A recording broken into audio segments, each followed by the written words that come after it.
Bismillahirrahmanirrahim. Assalamualaikum warahmatullahi wabarakatuh. Bismillah, alhamdulillah, assalatu wassalamu ala rasulillah Muhammad ibn Abdillah wa ala alihi wa sahbihi wa mawala. Rabbi shrah li sadri wa yassir li amri wa hlul 'uqdatam min lisani yafqahu qawli. Oke, alhamdulillah buat teman-teman semua. Untuk pertemuan kali ini kita bisa masih tetap bermuajahah dalam melaksanakan agenda diskusi dalam mata kuliah statistik terapan pendidikan. Oke, kami semua dari kelompok 1 yang akan menjelaskan tentang analisis perbedaan hasil belajar siswa pada mata pelajaran pendidikan agama Islam sebelum dan sesudah penggunaan media pembelajaran berbasis web Edukendi. Oke, di sini ada saya sebagai presentator dan sebagai moderator juga, yaitu Rizal Nurjain. Kemudian ada Ibu Gita Fadila Sumara dan Bu Yasmin Harahap. Kemudian ada Bu Asri Dayani. Oke, yang pertama akan disampaikan oleh Saudari Bu Gita. Kepadanya waktu dan tempat saya silakan. Terima kasih, Pak Rizal. Baik, di sini kelompok kami akan memaparkan tentang analisis perbedaan hasil belajar siswa pada mata pelajaran pendidikan agama Islam sebelum dan sesudah penggunaan media pembelajaran berbasis web Edukendi. Slide selanjutnya. Ya, kita singgung dulu ya di pendahuluan bahwa pembelajaran PAI di SMP memiliki peran strategis dalam sistem pendidikan. Nah, namun banyak siswa yang menghadapi kesulitan dalam mempelajarinya karena faktor kompleksitas dan metode pembelajaran yang kurang menarik. Nah, di dalam area digital ini, pemanfaatan teknologi seperti Web Edukendi, pembelajaran interaktif berbasis web ini dapat membantu meningkatkan motivasi dan hasil belajar siswa. Penelitian yang kami lakukan ini ditujukan untuk kelas 7 SMP Cerdas Murni Tembung dengan siswanya ada 30 siswa untuk menganalisis perbedaan hasil belajar sebelum dan sesudah penggunaan Web Edukendi. Nah, hasil penelitian yang diharapkan dapat berkontribusi pada pengembangan metode pembelajaran PAI yang lebih efektif dan menyenangkan. Slide selanjutnya. Nah, di sini adalah data nilai siswa sebelum dan sesudah penggunaan media pembelajaran berbasis web Edukendi. Nah, di sini jumlah siswanya ada 30 siswa, kemudian di sebelah kiri ada nilai sebelum atau nilai pretest sebelum menggunakan web Edukendi, dan sebelah kanannya adalah nilai post-test atau nilai yang dihasilkan siswa ketika sudah menggunakan web Edukendi. Nah, secara kasat mata dapat kita lihat bahwa ada peningkatan-peningkatan ya, ada yang peningkatannya cukup tinggi, ada yang sedang, tapi mayoritas dari setiap siswa ini nilainya meningkat. Nah, kemudian selanjutnya,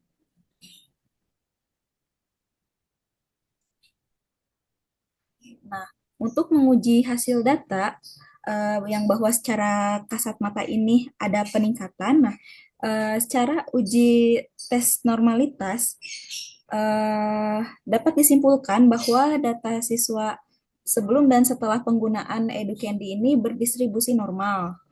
Nah, dari mana dapat kita lihat berdistribusi normal ini? Dari nilai signifikansinya. Nah, di situ ada pada kolom Kolmogorov-Smirnov bahwa nilai sebelum Web Edukendi ini nilai signifikansinya 0,061. Kemudian sesudah Web Edukendi ini nilai signifikansinya 0,157. Nah, karena berdasarkan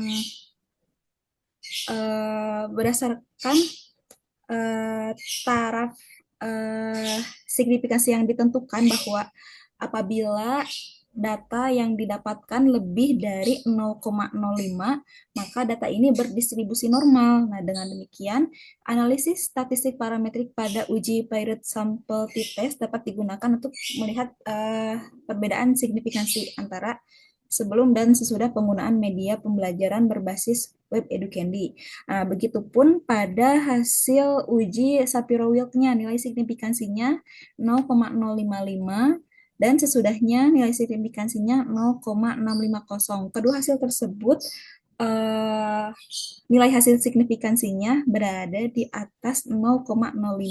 Maka eh, nilai siswa sebelum web edukendi dan sesudah web edukendi ini dinyatakan bahwa data berdistribusi normal. Sekian yang dapat saya sampaikan. Saya kembalikan kepada Pak Rizal. Oke, terima kasih buat Ibu Gina. Mungkin itu pemaparan dari presentator pertama dan selanjutnya akan disampaikan oleh Saudari Yasmin. Padanya waktu dan tempat saya persilahkan. Oke, terima kasih kepada Pak Rizal. Saya akan melanjutkan presentasi dari materi yang Bu Gina sampaikan. Nah, dari gambar ini menunjukkan normal kuintal plot, yang mana artinya grafik yang digunakan untuk mencek apakah apakah data nilai siswa sebelum menggunakan Edukendi mengikuti pola distribusi normal atau tidak. Nah, coba kita lihat gambar. Sebagian besar titik berada di dekat garis lurus, yang mana artinya data ini mendekati distribusi normal. Dalam grafik ini hanya sedikit titik yang menyimpang, jadi datanya cukup normal dan bisa dianalisa lebih lanjut. Nah, kenapa sih data normal ini sangat penting? Karena dengan data normal kita bisa menggunakan uji statistik seperti Virate Sample Test untuk membandingkan nilai siswa sebelum dan sesudah menggunakan web Edukendi. Nah, jika normalitas seperti Shapiro-Wilk atau Kolmogorov-Smirnov menunjukkan hasil yang mendukung, maka kita yakin data ini bisa dianalisis dengan metode statistik yang tepat. Nah, jadi kesimpulannya, dari normal quintal float ini, nilai siswa sebelum penggunaan Edukendi mengikuti distribusi normal, sehingga data ini layak digunakan dalam analisis statistik parametrik seperti Virate Sample Test untuk membandingkan nilai sebelum dan sesudah menggunakan Edukendi. Slide selanjutnya. Nah, gambar ini menunjukkan normal quintal float dari nilai siswa setelah menggunakan web Edukendi. Nah, jadi grafik ini melihat apakah data setelah penggunaan Edukendi mengikuti pola distribusi normal atau tidak. Nah, jika kita bandingkan dengan grafik yang tadi, data sebelumnya. Nah, jika kita bandingkan dengan grafik sebelumnya, data yang setelah penggunaan Edukendi terlihat lebih rapi dan lebih dekat dengan garis lurus. Nah, jadi kesimpulannya, data mendekati distribusi normal ini sangat mempengaruhi hasil belajar siswa. Sehingga uji statistik parametrik ini seperti Virate Sample Test dapat digunakan untuk menguji perbedaan sebelum dan sesudah penggunaan media Edukendi berbasis web Edukendi. Mungkin sekian yang dapat saya sampaikan, saya kembalikan kepada moderator. Oke, Alhamdulillah. Terima kasih buat Saudari Yasmin selaku presentator kedua. Kemudian akan dilanjut oleh presentator ketiga yaitu Saudari Asri Dayani. Kepadanya saya persilahkan. Oke, terima kasih kepada Pak Rizal. Baiklah, di sini saya akan melanjutkan penjelasan selanjutnya. Baiklah, berdasarkan penelitian tentang pengaruh penggunaan media pembelajaran berbasis Edukendi terhadap nilai siswa, berikut adalah rumusan hipotesisnya. Hipotesis 0 yaitu pada di sini yaitu menjelaskan bahwa tidak terdapat perbedaan yang signifikan antara nilai siswa sebelum dan setelah penggunaan media pembelajaran berbasis web EduCandy. Dalam hal ini maksudnya yaitu jika terdapat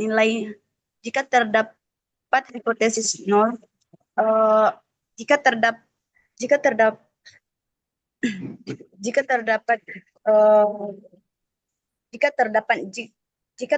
H0 diterima, maka penggunaan EduCandy tidak memiliki dampak pada penilaian nilai siswa. Sedangkan pada hipotesis alternatif HI1, terdapat perbedaan yang signifikan antara nilai siswa sebelum dan sesudah penggunaan media pembelajaran berbasis web EduCandy. Dalam hal ini, jika diterima hipotesis alternatif atau HI1 diterima, maka terjadi kesebalikan dalam hal ini. Dalam penilaian, maka pada penilaian berikutnya sesudahnya tidak ada terdapat dampak yang terdapat dampak pada nilai siswa. Selanjutnya,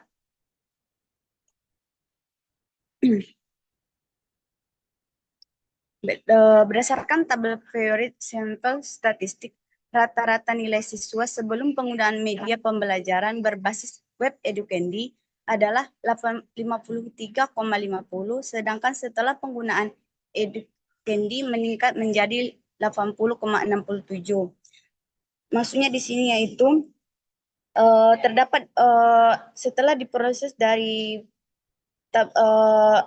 data-data yang sebelumnya, kita dapat dalam tabel ini kita mendapatkan hasil yang begitu banyak seperti rata-rata nilai sebelum menggunakan EduCandy yaitu 53,50, rata-rata nilai setelah menggunakan EduCandy 80,67. Sedangkan jumlah sampelnya terdiri dari 30 siswa. Standar deviasi sebelum menggunakan EduCandy yaitu 7.089, setelah menggunakan standar deviasi menjadi 8.976, sedangkan standar error mean-nya sebelum digunakan yaitu 1.294, sedangkan setelah digunakan standarnya yaitu 1.638. Jadi dapat disimpulkan pada tabel ini, perbedaan yang cukup besar dalam rata-rata nilai siswa menunjukkan adanya kemungkinan bahwa penggunaan EduCandy memiliki pengaruh yang positif terhadap hasil belajar siswa. Mungkin sekian yang dapat saya sampaikan, saya kembalikan kepada moderator.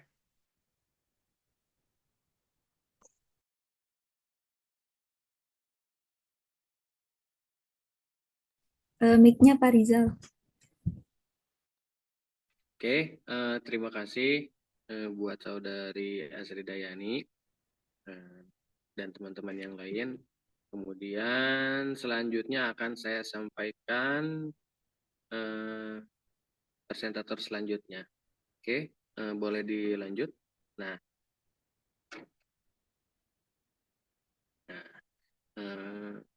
terkait Trade Sample Correlation.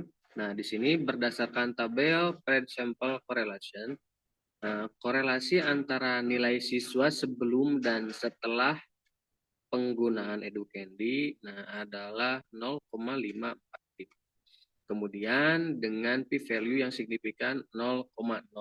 Nah, di sini sangat jelas bahwa nilai korelasinya yaitu berada di 0,5, kemudian berada pada rentan 0,50 atau 0,59 yang menunjukkan bahwa hubungan yang kuat antara nilai sebelum dan setelah penggunaan EduCandy. Nah, itu nilai korelasinya. Kemudian dalam p-value-nya 0,002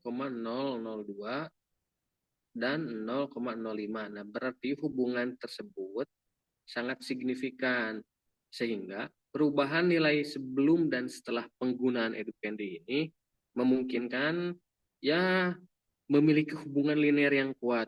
Tuh. Kemudian dalam slide selanjutnya juga sama, coba boleh dipindah. Nah, dalam slide selanjutnya ini ada paired sample test. Nah, berdasarkan tampilan output table paired sample test, terlihat hasil signifikan. Nah, 2 mean tailored 0,0. Nah, karena nilai signifikan 0,05, maka H0 ditolak. H1 diterima sehingga disimpulkan bahwa terdapat perbedaan yang signifikan antara nilai siswa sebelum dan setelah penggunaan media pembelajaran yang berbasis web edukendi. Banyak perkembangannya dengan penggunaan web edukendi ini secara data, karena yang tadinya ada beberapa hal teknis ataupun hal yang lain tidak bisa disampaikan secara verbal. Kemudian dengan penggunaan aplikasi ini dan penggunaan web ini bisa tersampaikan gitu secara media begitu. Nah, adapun kesimpulan dari pembahasan kali ini, terdapat beberapa perbedaan yang signifikan antara nilai siswa sebelum dan setelah penggunaan media pembelajaran berbasis web edukendi. Nah, dengan kata lain, penggunaan web ini berpengaruh secara signifikan terhadap peningkatan nilai siswa dalam mata pelajaran pendidikan agama Islam. Seperti itu. Mungkin presentasi kali ini atau diskusi kali ini secara materi sudah selesai. Adapun tambahan atau dan yang lainnya mungkin nanti setelah pembelajaran offline dimulai, di situ kita akan diskusi lebih lanjut lagi. Oke.